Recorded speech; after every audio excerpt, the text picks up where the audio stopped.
All right, Glenn, we are live. All right. All right. For everybody tuning in, thanks coming into over here to YouTube Soccer Matters post-game show. Houston Dynamo in a 1-1 draw with Minnesota United. We're looking forward to getting your thoughts in here tonight. We'll make this a little bit of a shortened version maybe since it's a little bit later, but love to get your thoughts. Second half, the Minnesota United gets a goal, a near post run from Robin Lod. That's in the 70th minute. Rosales gets the assist, and that makes it 1-0. In the 82nd, the Dynamo would come back. Sebas Ferreira would get the goal after a flick on from Eric Sviatchenko. So ends in a 1-1 draw. I think a disappointing draw for the Dynamo tonight, really, at home. Their record at home now goes to 4-2-5. So they've only won 4 matches at home here and have left quite a few points on the table. Minnesota United now goes to 8-9-6. They'll pick up a point at 30. So it's basically a push here tonight. Tough night for the Dynamo. Deeper defending team that came in. We prefaced it in our pregame show that Minnesota United has been leaking goals. They found themselves a bit defensively here tonight. Dynamo had a hard time breaking them down. Came to life after Sebas Ferreira hit an overhead bicycle kick that was off the mark. But it kind of brought the crowd back into it, kind of brought back into the game the Dynamo and gave them a little bit of energy. 21 shots to 6 in favor of the Houston Dynamo. 6 of 21 on target. This is why Ezequiel Ponce is coming here in the future. 2 shots on target for Minnesota, 1 goal. Dynamo dominates 68% of the possession to 32 for Minnesota. 81 final third entries to 29. So the obvious thing you take out of the data is that the Dynamo was in the half of Minnesota United for much of this game. You don't need data to do that. You can see it with your eyes. And that they had the ball for the majority of the game. Chance creation was a bit of a problem. Not enough good chances, I think, with those types of numbers. 21 shots, a lot of them blocked, people getting in front of them from angles. So that's what it ends here tonight. The Dynamo in a 1-1 draw against Minnesota United. You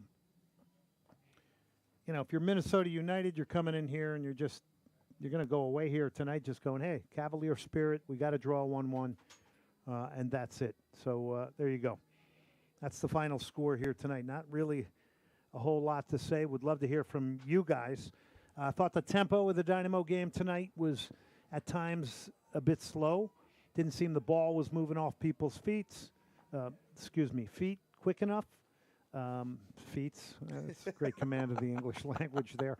Yeah, that's how it goes. Big shout out to the fans who made it down here tonight. But, yeah, it was a sluggish effort. Who knows what's behind that? Chris says terrible effort tonight. Looked almost lazy, especially from Coco. Sebas was the only sign of life for the team tonight. Yeah, and up until the bicycle kick, he really didn't get many looks.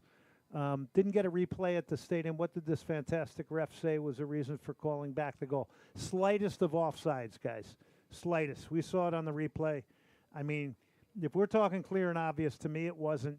That said, you got to create more chances on a night like tonight with the dominance you had in this game. I thought the tempo really never got lifted enough.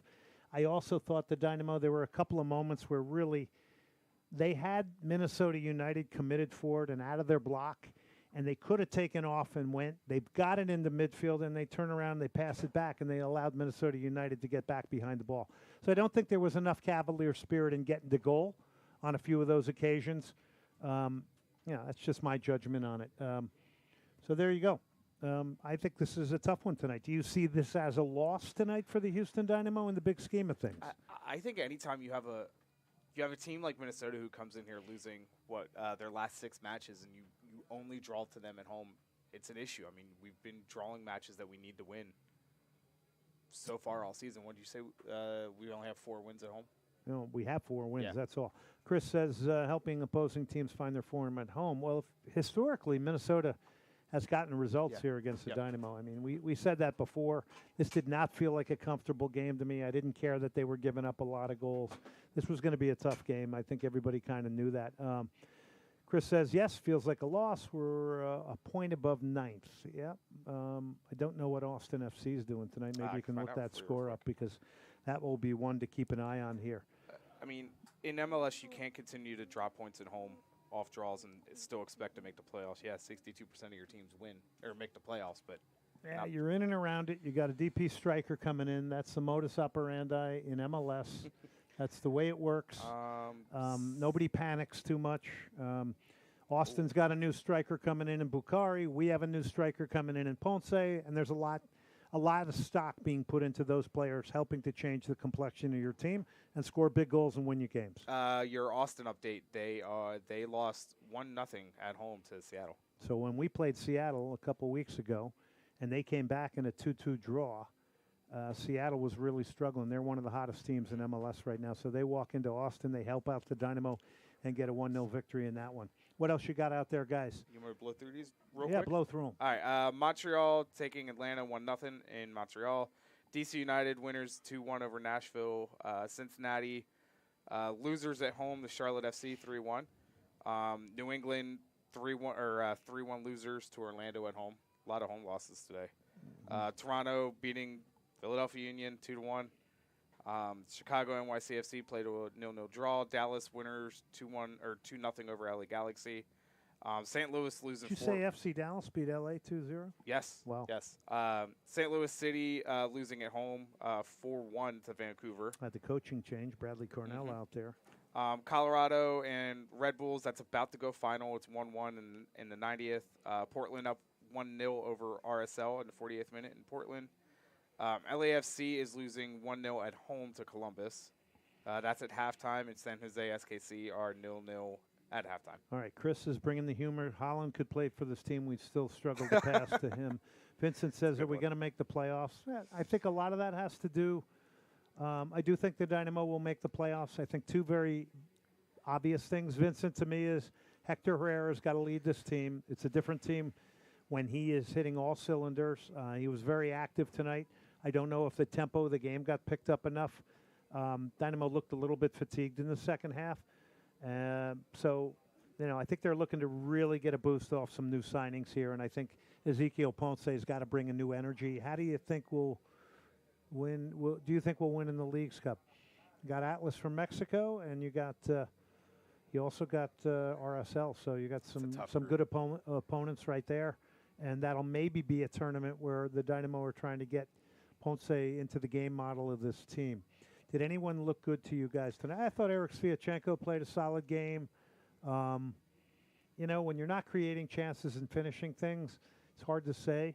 It was a better game for the Dynamo, I think, to refine kind of their possession game, but I just thought the tempo of it was pretty flat a lot of times. Yeah. Changes, Emilio Perez Arce wanted the changes, substitution pattern he didn't like in comparison. Glad to see Gaines got some playing time. Yeah, not much, but at least we know he's healthy now, and he's an option. I do think Kowalczyk provided a small shot in the arm when he first came on. Well, he's always going to bring energy for sure. I think he did that. I think that's the point of bringing him into the game at that point. But I think the big energy boost was obviously the overhead bicycle that was missed by Sebas Ferreira. That just kind of hit everybody in the face. It was like throwing cold water on it. Onset just said we have a new winger coming. Do you think that will help? Depends how good he is. I mean, he's supposed to be quick. That's Lawrence Anale. He's coming from, where is he coming from? He's coming from, not quite sure where he's coming. Oh, he's coming from Poland.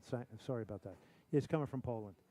Yeah, I mean, depends on how good he is. I mean, I don't think we know a lot about him, Mike, right? But obviously they think something of him. He's, I believe, an under-22 initiative. He's German. He's scored a few goals over there, so we'll see. Time will tell. What else you guys got? Is it coming home tomorrow? I hope not, Vincent. I am pulling for Spain. Spain has played the best football for me. Yeah.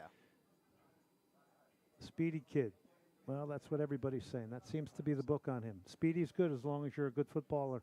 But I would think that the Dynamo have done their homework on him, so let's hope he's a good player.